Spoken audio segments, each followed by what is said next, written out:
Момбек хайыр өкмөтүн беле. Жасабай.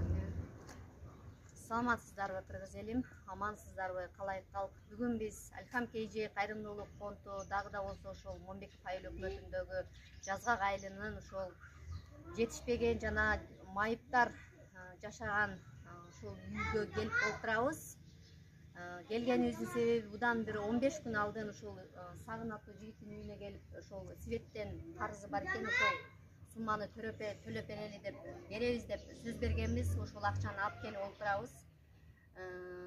Өздөрүнүн колуна тапшыралы десек ишеничтүү адамдар жок экен. Ошондуктан ошол светчи жигитти чакырдым. Ушунун колуна тапшырып коелу деп ошол акчаны алып келип отурабыз. Колубуздан келген жардамды алып койсоңуз.